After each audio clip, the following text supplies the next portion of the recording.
Hi ಎಲ್ರಿಗೂ ನಮಸ್ಕಾರ. After the long time ನನ್ನ ಒಂದು ದಿನಚರಿಯ ಒಂದು ಸ್ಮಾಲ್ ಬ್ಲಾಗ್ ಮಾಡ್ತಾ ಇದ್ದೀನಿ. ಸಾಮಾನ್ಯವಾಗಿ ಬೆಳಗಿನ ಕೆಲಸಗಳನ್ನ ಮುಗಿಸಿ ನಾನು ನನ್ನ ಸಲೂನ್ಗೆ ಹೊರಡ್ತೀನಿ. ಇವತ್ತು ಹಾಗೆಯೇ ಹೊರಟೆ. ಇವತ್ತಂತೂ ವೆದರ್ ಸಖತ್ತಾಗಿತ್ತು. ಫುಲ್ ಮೋಡ, ಸ್ವಲ್ಪ ಸ್ವಲ್ಪ ಮಳೆ, ಈ ರೀತಿ 8 o'clock ನನಗೆ ಸ್ಯಾರಿ ಡ್ರೇಪಿಂಗು ಪ್ಲೇಟ್ ಮಾಡಿ ಬಾಕ್ಸ್ ಫೋಲ್ಡ್ ಮಾಡೋ ಒಂದು ಟ್ರೈನಿಂಗ್ನ ಒಬ್ಬರು ಸ್ಟೂಡೆಂಟ್ ತಗೊತಾ ಇದ್ದಾರೆ. ಅದು ಅವ್ರು ಬರೋದು ಬೆಳಗ್ಗೆ 8 ಗಂಟೆಯಿಂದ 10 ಗಂಟೆ.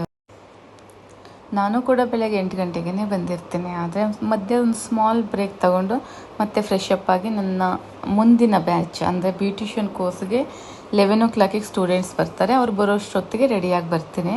ನಾನು ನಂತರ ಕ್ಲಾಸ್ ತಗೊಳ್ಳೋದ್ರ ಜೊತೆಗೆ ಕ್ಲೈಂಟ್ಸ್ಗಳನ್ನ ಅಟೆಂಡ್ ಮಾಡ್ತೀನಿ. ಕ್ಲೈಂಟ್ಸ್ಗೆ ಸರ್ವಿಸ್ ಕೊಡ್ತಾ ಸ್ಟೂಡೆಂಟ್ಸ್ಗೆ ಟೀಚಿಂಗ್ ಸಹ ಮಾಡ್ತೀನಿ. ಹೀಗೆ ನನ್ನ ಸಲೂನಲ್ಲಿ ಸ್ವಲ್ಪ ವರ್ಕ್ ಮಾಡಿ ಮುಗಿಸೋದ್ಮೇಲೆ ನಾನು ನೈಟ್ ಕ್ಲೀನ್ ಮಾಡಿರಲ್ಲ. ಬೆಳಗ್ಗೆ ಬಂದು ಮೆಸ್ಸಿ ಆಗಿರೋವಂಥ ಎಲ್ಲ ಥಿಂಗ್ಸ್ಗಳನ್ನೂ ಎತ್ತಿಟ್ಟು ಕ್ಲೀನ್ ಮಾಡ್ತೀನಿ.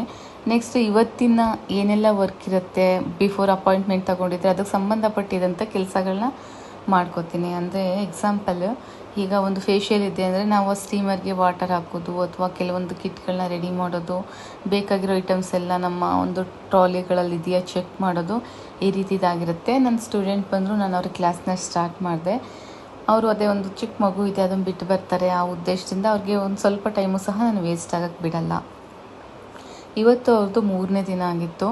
ಇವರು ಆಲ್ರೆಡಿ ಬಾಕ್ಸ್ ಫೋಲ್ಡಿಂಗ್ ಕಲ್ತಿದ್ದಾರೆ. ಅಂದರೆ ಪ್ಲೇಟಿಂಗ್ ಕಲಿತು, ಐರ್ನಿಂಗ್ ಕಲಿತು ಬಾಕ್ಸ್ ಫೋಲ್ಡಿಂಗ್ ಮಾಡ್ತಿದ್ದಾರೆ. ತುಂಬಾ ಸ್ಪೀಡಾಗಿ ಕಲಿತಾ ಇದ್ದಾರೆ. ಹೇಳಿದ್ದನ್ನು ನೀಟಾಗಿ ಕ್ಯಾಚ್ ಮಾಡಿ ಅರ್ಥ ಮಾಡ್ಕೊಂಡು ಕಲಿತಿದ್ದಾರೆ. ಗೊತ್ತಾಗಿಲ್ಲ ಅಂದರೆ ಕೇಳ್ತಾರೆ. ಅಂದರೆ ಸ್ವಲ್ಪ ನೀವು ಮಾತಾಡೋದು ನಿಧಾನ, ಬಟ್ ಓಕೆ, ಚೆನ್ನಾಗಿ ಕಲಿತಾ ಇದ್ದಾರೆ. ಸರಿ, ಓಕೆ, ನಾನು ಕ್ಲಾಸ್ನ ಮುಗಿಸಿ ಸ್ವಲ್ಪ ಫ್ರೆಶ್ ಅಪ್ ಆಗೋಣ ಅಂತ ನೋಡಿದೆ. ಅದು ಮಳೆ ಅಂತೂ ಸ್ಟಾಪ್ ಆಗೋ ಯಾವ ಸೂಚನೆಯೂ ಇರಲಿಲ್ಲ.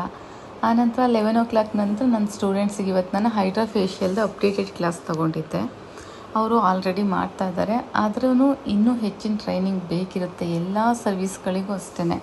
ಅದನ್ನು ತೊಗೊಂಡ ನಂತರ ನಾವು ಮೊನ್ನೆ ಒಂದು ಹೇರ್ ಸ್ಟ್ರೈಟ್ನಿಂಗ್ ಮಾಡಿದ್ವಿ. ತುಂಬಾ ಚಾಲೆಂಜಿಂಗ್ ಆಗಿತ್ತು ಆ ಒಂದು ಹೇರ್. ಅದನ್ನು ಮಾಡಿದ್ವಿ. ಅವರು ಹೇರ್ ವಾಶ್ಗೆ ನಾವು ಇಲ್ಲೇ ಬರ್ತೀನಿ ಸಲೂನ್ಗೆ ಅಂತ ಹೇಳಿದರು.